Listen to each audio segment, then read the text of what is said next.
राम जय जय राम, जय राम जय जय राम।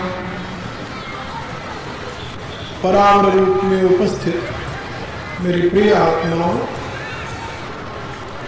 करुणा निधान भगवान श्री राम की करुणा आप सभी के लिए सदैव कल्याण का सृजन करती रहे, यह मेरी आंतरिक शुभकामना।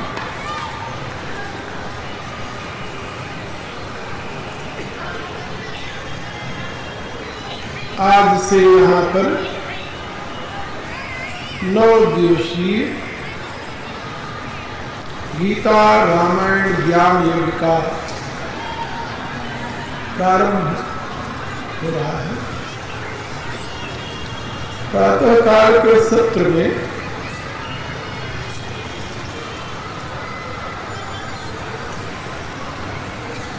गीता के 17वें अध्याय से संबंधित वर्तमान के परिप्रेक्ष्य में एक परमोपयोगी प्रश्न उठाया गया, जिस संबंध में क्रमशः नित्य प्रति आपको भगवान की दिव्य वाणी का प्रसाद ग्रहण करने का सुअवसर प्राप्त होगा। सायंकाल के सत्र में हमारे वैदिक सनातन धर्म की 2 मुख्य विधाएं, जिन्हें प्रवृत्ति मार्ग और निवृत्ति मार्ग के नाम से जाना जाता है, उन विधाओं में प्रवृत्ति मार्ग के आदर्श पुरुष महात्मा भरत के पावन चरित्र का गान मैंने गत वर्ष के सत्संग में यहाँ पर किया, और इस वर्ष में आप लोगों को निवृत्ति मार्ग के आदर्श पुरुष का पावन चरित्र 9 दिनों तक सुनाऊंगा सायंकाल के सत्र।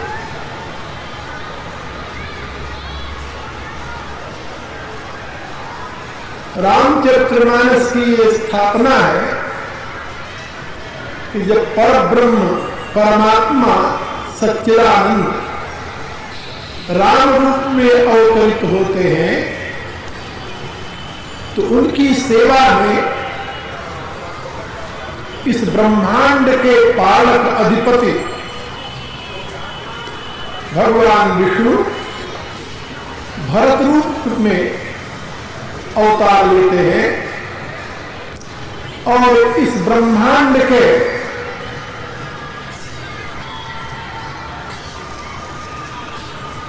संहारक संवरणकर्ता भगवान शिव हनुमान जी के रूप में अवतार लेते हैं।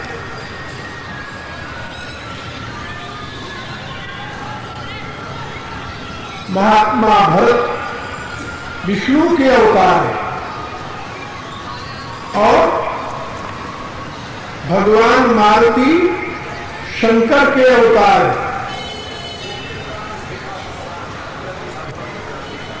प्रवृत्ति मार्ग के लिए विशेष करके आराधक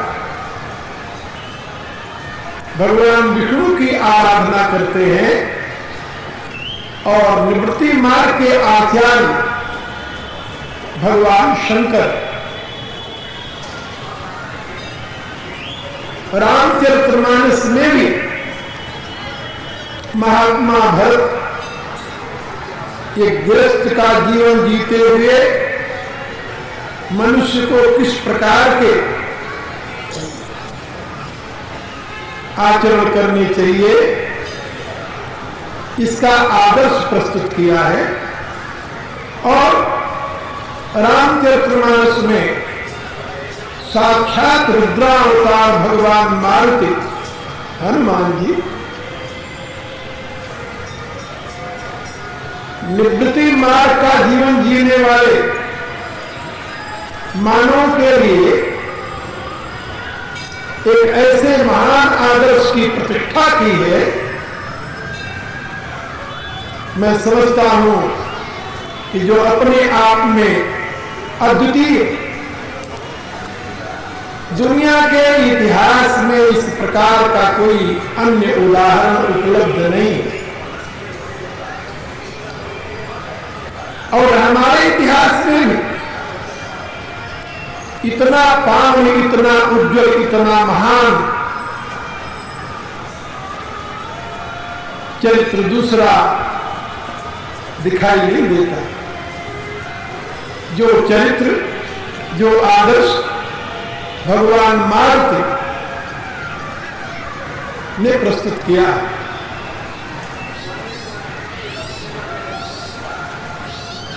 हनुमान जी निवृत्ति मार्ग के आचार्य। ये प्रवृत्ति मार्ग और निवृत्ति मार्ग का अर्थ क्या होता है, कल ये समझ लो। प्रवृत्ति मार्ग कहते हैं गिरस्थ मार्ग, और निवृत्ति मार्ग कहते हैं विरक्त मार्ग को। गिरस्थ आश्रम में रहते हुए, गिरस्ती का पालन करते हुए, अपने कर्तव्यों के प्रति सजग रहते हुए,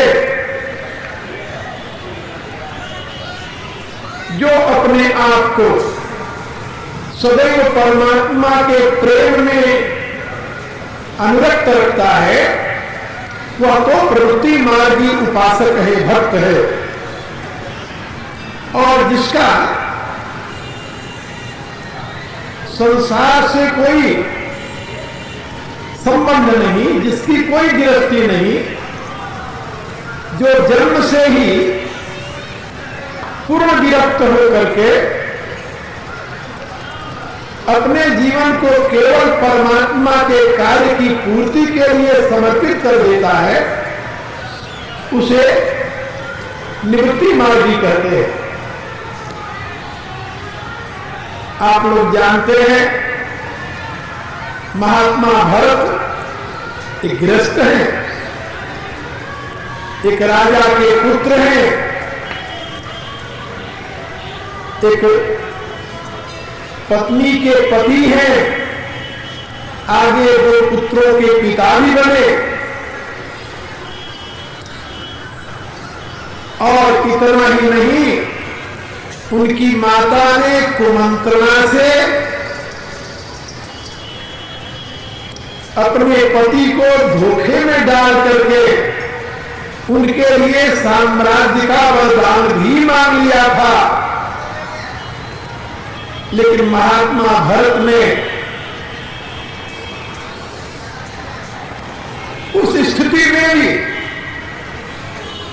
मानव के लिए आदर्श प्रस्तुत करने का एक अद्भुत कार्य संपन्न किया। गुरु की आज्ञा, पिता की आज्ञा, माता की आज्ञा, वेद की आज्ञा, शास्त्र की आज्ञा, मंत्रियों की आज्ञा, पुरजन की आज्ञा, प्रजाजन की आज्ञा, इन सबकी आज्ञाओं का विश्लेषण करते हुए आखिर में उनको स्वीकार करने से इनकार कर दिया और ये कहा कि हर एक गृहस्थ को चाहिए कि जब उसके सामने कोई कर्तव्य या अकर्तव्य का प्रश्न उपस्थित हो तो किसी कार्य को इसलिए न करे कि वेद कहता है, शास्त्र कहता है, इतिहास कहता है, आदर्श कहता है, बल्कि इसलिए उसको स्वीकार करे कि उसकी आत्मा उसको स्वीकार करती है। हमारे यहाँ धर्म के लक्षणों की प्रतिष्ठा करने वाले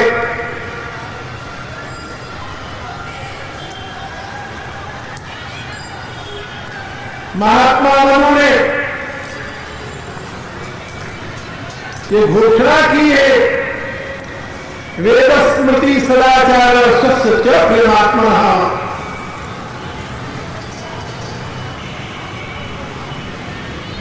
धर्म के निर्णय में वेद प्रमाण है, इसमें कोई संदेह नहीं। विशेष परिस्थितियों में वेद के द्वारा निर्दिष्ट धर्म का पालन करना कठिन हो जाता है। ऐसी स्थिति के लिए स्मृतियां सामने आती हैं, वो निर्णय देती हैं, और कभी कभी ऐसी उलझनपूर्ण स्थिति आ जाती है कि उसके लिए किसी आदर्श पुरुष के चरित्र का अवलंबन लेना पड़ता है।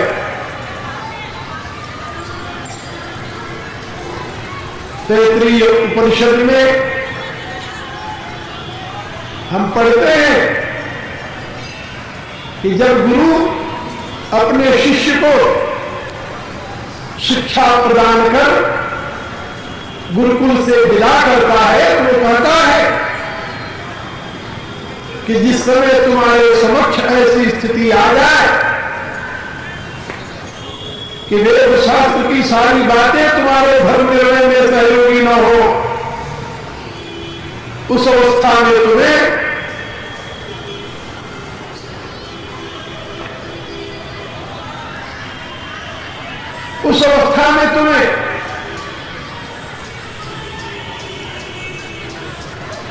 तुम्हारे निकट रहने वाले महापुरुषों के जीवन की तरफ ध्यान देना चाहिए।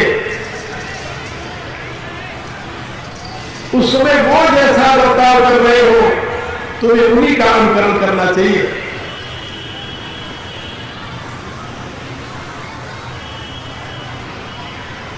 महात्मा भरत के समक्ष ये सारे प्रमाण प्रस्तुत किए गए थे, किंतु अंत में जो स्वस्य च प्रियमात्मा की सीख है कि जिसको अपनी आत्मा स्वीकार न करे वो तुम्हारे लिए कभी भी करणीय कर्तव्य नहीं हो सकता, उसे नहीं करना चाहिए। और अपनी आत्मा की आवाज को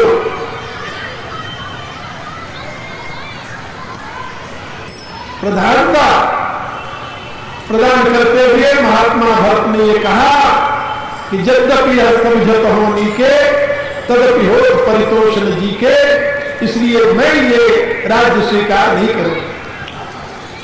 गृहस्थ के लिए एक आदर्श प्रस्तुत किया कि जिस बात के लिए तुम्हारी आत्मा समर्थन न करती हो वह तुम्हारे लिए धर्म नहीं है, अधर्म है। तो जैसे ये गृहस्थ के लिए आदर्श का जीवन प्रस्तुत करते हुए महात्मा भरत ने अपना पावन चरित्र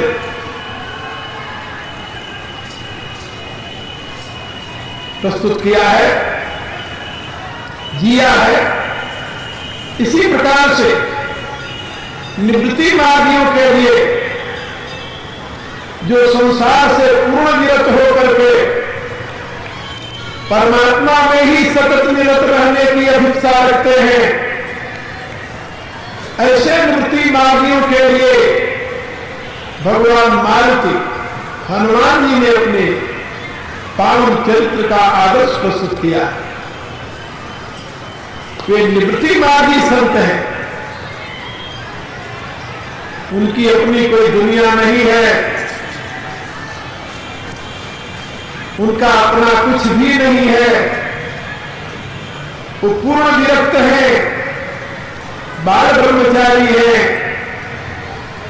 और प्रत्येक श्वास उन्होंने राम कार्य के लिए समर्पित किया। इसलिए वे आदर्श हैं निवृत्ति मार्गियों के लिए। और उनका चरित्र आपको सही दिशा प्रदान करेगा। इसलिए मैं आज से भगवान मारुति का पावन चरित्र आप लोगों को सुनाऊं।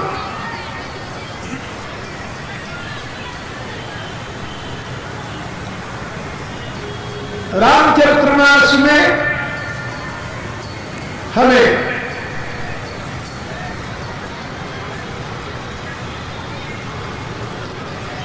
सर्वप्रथम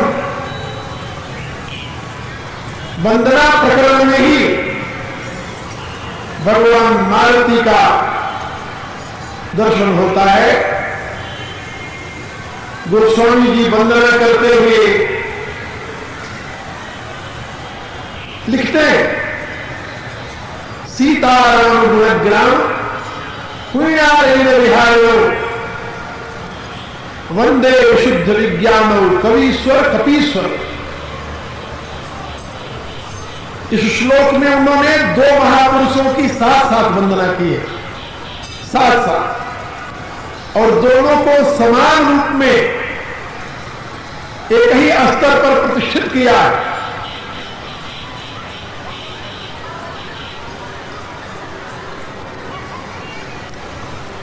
एक कवीश्वर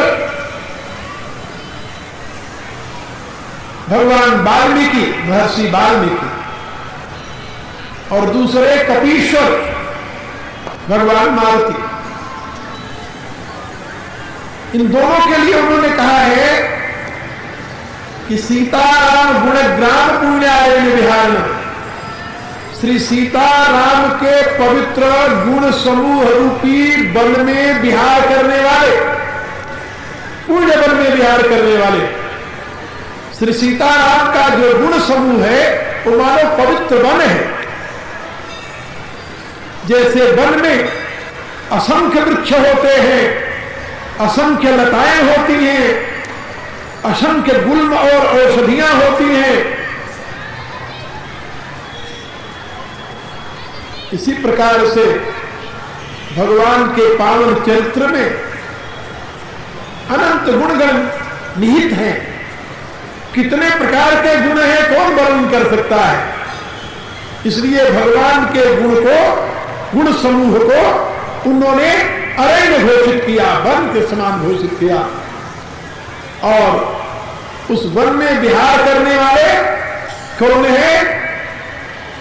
कहा एक तो कवीश्वर है महर्षि वाल्मीकि, और दूसरे कपीश्वर हैं भगवान मारुति। ये दोनों भगवान श्री राम के, श्री सीता के पुण्य गुण समूह रूपी वन में सदैव विहार करते हैं। और इन दोनों को उन्होंने नमस्कार किया, वंदे विशुद्ध विज्ञान। और ये दोनों सामान्य नहीं है, ये विशुद्ध विज्ञान से युक्त है, क्योंकि जो विज्ञान युक्त नहीं है वह सतत श्री सीताराम के गुण समूह रूपी दिव्य आरण्य में विहार नहीं कर सकता। ज्ञानी के लिए दुर्लभ है, विज्ञानी के लिए सुलभ है। ज्ञानी और विज्ञानी में क्या अंतर है? बड़ा अंतर है। तुलसीदास जी ने यहां पर रामचरितमानस में लिखा है, यहां भगवान ये बता रहे कि मेरे को सबसे अधिक प्रिय कौन है। वहां पर एक क्रम बताया। भगवान राम स्वयं कहते हैं, सब मम प्रिय सब मम उपजाए, सब ते अधिक मनुज मोहि भाए। ये संसार मेरा ही अभिव्यक्त स्वरूप है, मेरे से ही उत्पन्न हुआ है। इसलिए संसार के प्रत्येक प्राणी मुझे प्रिय है, सभी प्रिय हैं, क्योंकि सभी मेरे उत्पन्न किए हुए हैं। लेकिन इन सब प्राणियों में मनुष्य मुझे ज्यादा प्रिय है। मनुष्य क्यों प्रिय है? इसलिए कि मनुष्य अपने बुद्धि द्वारा, अपने भाव द्वारा, अपनी क्रिया द्वारा अनेकों जीवों के जीविका का साधन बनाता है, साधन प्रस्तुत करता है। एक किसान खेती करता है, पशु खेती नहीं कर सकता, पक्षी खेती नहीं कर सकता, कीड़े मकोड़े खेती नहीं कर सकते। लेकिन आप देखिए एक किसान के द्वारा की हुई खेती में उसके फल से कितने जीव अपना जीवन यापन करते हैं। पशु भी जीते हैं, पक्षी भी जीते हैं, कीड़े मकोड़े भी जीते हैं। सबके जीवन का आधार बन जाता है किसान का जीवन। इसी प्रकार से मनुष्य केवल अपने लिए नहीं जीता, वह अनजाने में भी कोई काम करेगा तभी उससे लोगों को लाभ पहुंचता है, और यदि कोई कुत्सित कर्म करेगा तो लोगों को हानि पहुंचेगी। दोनों काम होता है। इसलिए भगवान कहते हैं कि मनुष्य मुझे प्रिय, और यदि मनुष्य रूप में वो असुर है या पशु है तो भगवान कहते नहीं तो मुझे प्रिय नहीं हो। सब मम प्रिय सब मम उपजाए, सबते अधिक मनुज मोहि भाए। मनुज मुझे अच्छा लगता है, लेकिन उन मनुष्यों में भी तीन मह द्विज द्विज मह श्रुतिधारी, उन मनुष्यों में भी वे मुझे अच्छे लगते हैं जो द्विज है। द्विज माने क्या होता है? द्विज माने होता है जिसका दोबारा जन्म हुआ है। दोबारा जन्म माने क्या होता है? यानी मर करके दोबारा जन्म तो सभी का हो रहा है। इसलिए क्या मरकर जन्मने वाले सभी द्विज हो गए? बोले नहीं, मरने के बाद तो जन्म सभी का होता है। इसलिए मरने के बाद जो जन्मते हैं वे द्विज नहीं होते। वो तो पता नहीं कितनी बार जन्मे, दोबारा क्यों जन्मे। कहा फिर द्विज किसे कहते? कहा जो जीते जी दोबारा जन्मता है। कहा जीते जी दोबारा कौन जन्मता है भाई? कहा एक जन्म होता है माता और पिता के रज बीर्ज से। मां का रज पिता के वीर्य के युक्त होने पर जीव इस संसार में मनुष्य शरीर धारण करके आता है, उसका एक जन्म होता है। लेकिन दूसरा जन्म होता है उसका किसी गुरु की शरण में जब जाता है। गुरु की शरण में जाने पर वहां पर सावित्री माता होती है, आचार्य पिता होता है, और उसका दोबारा जन्म होता है। किसका जन्म होता है? उसी मनुष्य का। वो कौन सा जन्म है? वो संस्कार जन्म जन्म है। हमारे यहां दो प्रकार की संतानों की व्याख्या की गई, व्यवस्था दी गई है। एक संतान वह है जो रज-बीज से पैदा होती है, उसको रक्त जन्य बिंदु जन्य संतान कहते हैं। और दूसरी संतान वो है जो शब्द के द्वारा उत्पन्न होती, जो ज्ञान जन्य संतान है। और ज्ञान जन्य संतान जो है उसे शिष्य कहते हैं। मानव किसी सदगुरु की शरण लेकर संस्कारित होकर संयमित जीवन जीने लगता है, उसकी संज्ञा द्विज हो जाती है। वह दोबारा जन्मा हुआ कहा जाता है। प्राचीन काल में हमारे यहां ऐसी व्यवस्था थी। 5 साल का 8 साल का जब बालक होता था तब वह किसी गुरु की शरण में चला जाता था। माता पिता गुरु की शरण में ले जाते थे उसे, और वहां पर वह संस्कारित होकर के आगे द्विज बनता था। और द्विज कहा जाता था।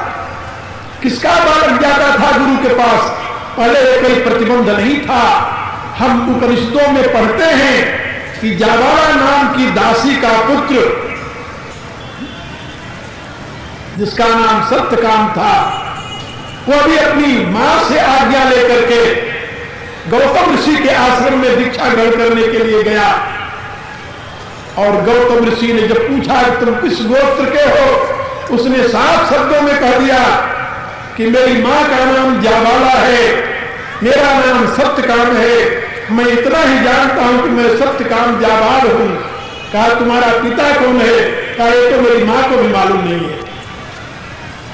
और गौतम ने उसे अपने शिष्य रूप में स्वीकार करके संस्कारित किया और सत्यकाम जाबार उपनिषद का एक महान ऋषि बना। मेरे कहने का अभिप्राय कि तत्कालीन व्यवस्था में, वैदिक विज्ञान में जो भी जिज्ञासु होता था, जिसके भी हृदय में चाह होती थी कि मेरा संस्कार हो, वह किसी महापुरुष की शरण में जाता था, उसका संस्कार होता था और वे दिव्य संज्ञा को प्राप्त होता था।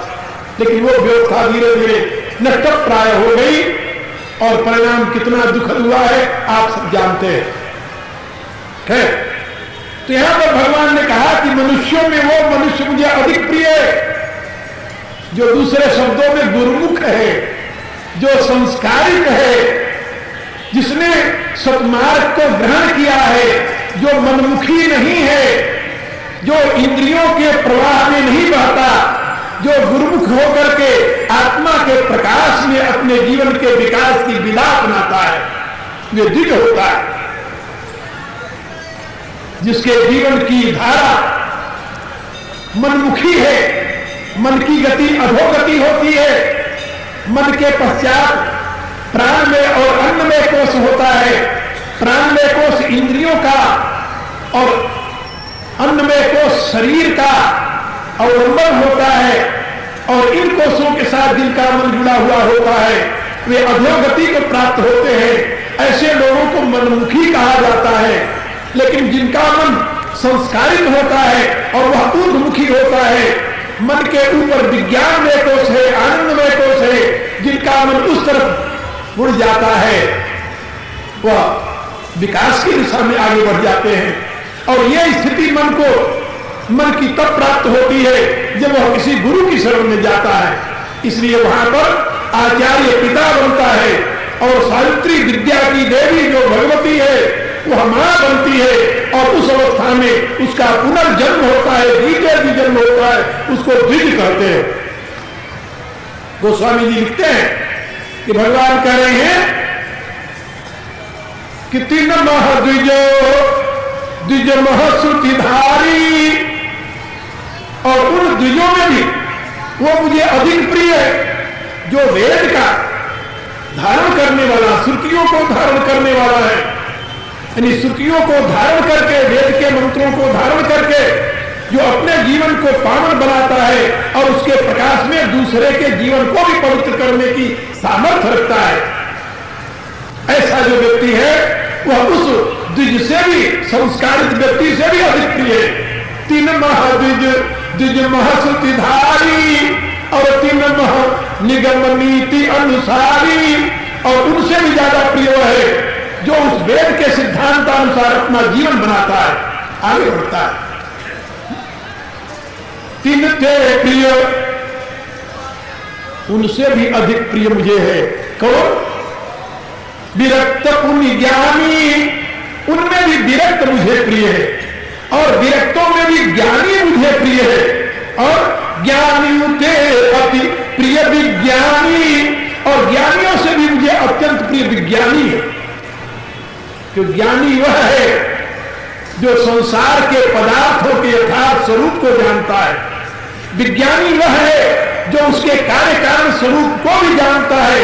ये संसार कैसे इस रूप में आया, इसका कारण क्या है, किम कारणम ब्रह्म कुछ जाता जीवान के न कुछ संप्रतिष्ठा, आज प्रश्नों का जो उत्तर जान चुका है उसको विज्ञानी कहते हैं। आज भी कार्य कारण संबंध को जानने वाले को वैज्ञानिक कहा जाता है।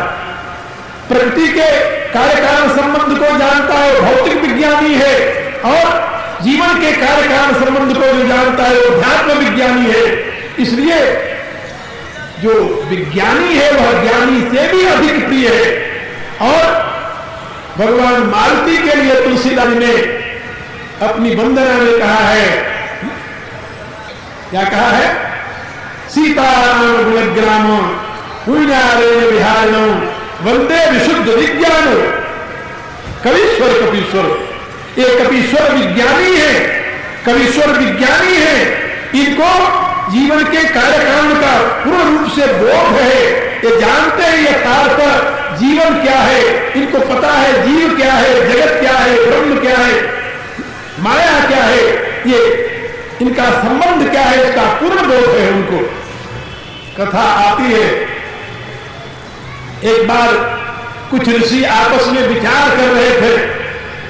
विचार करते हुए एक मत नहीं हुए, उनमें विवाद छिड़ गया। ब्रह्म और जीव का क्या संबंध है, निर्णय नहीं कर पाए।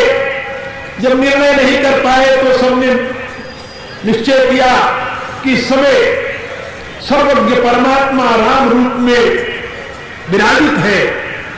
त्रेता की बात है जब भगवान सिंहासनासीन थे अयोध्या। हम लोग चले उन्हीं से प्रश्न करें, वो स्वयं भगवान के अवतार है, स्वयं बताएंगे कि जीव और ईश्वर का क्या संबंध है। सभी ऋषि आ गए भगवान के दरबार में। भगवान ने सभी का स्वागत किया, सभी विराजित हो गए अपने अपने आसन पर।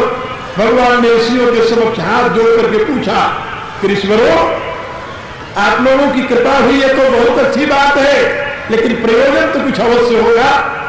ऋषियों ने कहा कि भगवान प्रयोजन है। कहा क्या? कहा हम सबका एक प्रश्न है। कहा क्या प्रश्न है? कहा प्रश्न यह है कि जीव और ईश्वर का क्या संबंध है आपस में, ब्रह्म और जीव का क्या संबंध है आपस में, ये हम जानना चाहते हैं। और यही हम सब